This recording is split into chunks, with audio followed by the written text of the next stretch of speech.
Friends, let's talk about the return of investment, okay? So currently there's a war between the Russian aggressor and Ukrainian defenders. The Russians cannot win because the Western countries provide military and humanitarian support to Ukraine. And of course, it costs money. According to the Ukraine support tracker, in 3 years of war, the countries supporting Ukraine spent roughly 270 billion euro or roughly $280 billion helping Ukraine defend itself. It pisses the Russians off, who not only lost their profit from oil and gas export, but also don't have reliable allies besides the beautiful North Korea, which in turn causes the Russians to commit all kinds of damage around Europe, like rupturing undersea communication cables or setting European ammo storages on fire, and so on.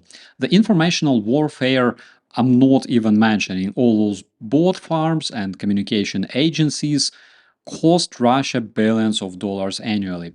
The point is, Russia is extremely unhappy, but so are we, the European countries, the US, Canada, everyone who invests in the collective security and additionally defend against the Russian terrorism. The idea pushed by the Trump administration at this point is that the investments should be returned, and I completely agree with that. President Zelensky was talking about it already years ago. And currently, the rare minerals deal looks like a good solution to ensure the return of investments. However, my dear friends, there's more than one solution.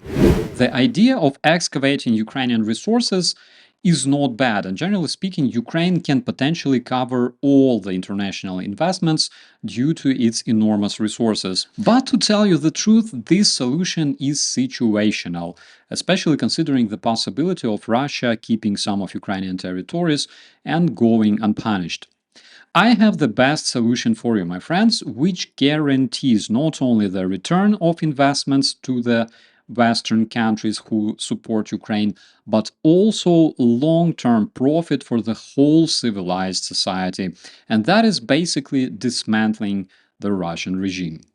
First of all, let's ask ourselves, do we have right to dismantle the terrorist regime of Vladimir Putin? The answer is of course yes, because by choosing to invade Ukraine, by choosing to commit the acts of sabotage around the world, the Russians basically accepted the idea that in case they lose, they will have to pay reparations and they will have to face responsibility. Now, Russia is an extremely rich country, my friends. This country is ruled by the terrorist regime that was already recognized as such in 2022 by European countries and NATO Assembly. And while there's still quite a few supporters of the Russian atrociousness out there among the Western countries, but still, let's remember the World War II, when in the end all the countries came to conclusion that there is only one side to blame, which was the losing side, the aggressor. And believe me, when Putin's regime collapses, even its modern allies will turn away from it, and it will happen really fast. So, returning to the Russian resources, several Russian oppositionists already stated that Russia can easily pay out reparations by handing its oil and gas industry. Fact is, the whole world can be supplied by the Russian oil and gas for centuries, if handled and shared by the civilized nations. Guys, you have no idea what kind of Klondike Russia can really become if the Western technologies start drilling and excavating all of its underground treasures. Mark my words, the first nation that acquires the Siberian land will rule the Earth forever, possibly even Mars. So, by forcing Ukraine to pay for Putin's war, it will take years to return those investments spent on deflecting the Putin's war, and that's basically it. And who knows how many Putin's war we will have to deflect in the future. But by dismantling the Russian regime, the world will receive following: never-ending supplies of oil and gas. 41 countries of the collective West will be able to receive oil and gas for free. Next, collective security, my friends. No more Russian terrorism, No more sabotage, no more bot farms, no more Russian disinformation in your media, guys, in your country. That is basically no more team pools bullshitting their own citizens for the Russian rubles. Next, decimating the influence of the rest of the totalitarian regimes around the world, since all the terrorist regimes are intertwined and connected.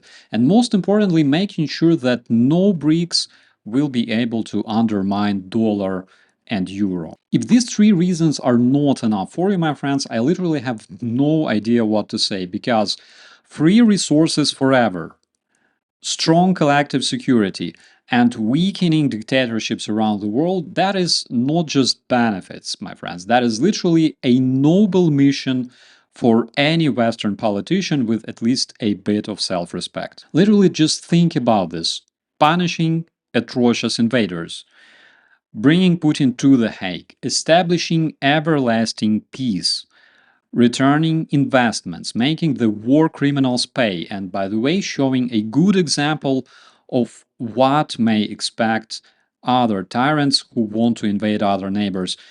Having all that in my resume as a politician, I would never regret anything. But that's just my opinion.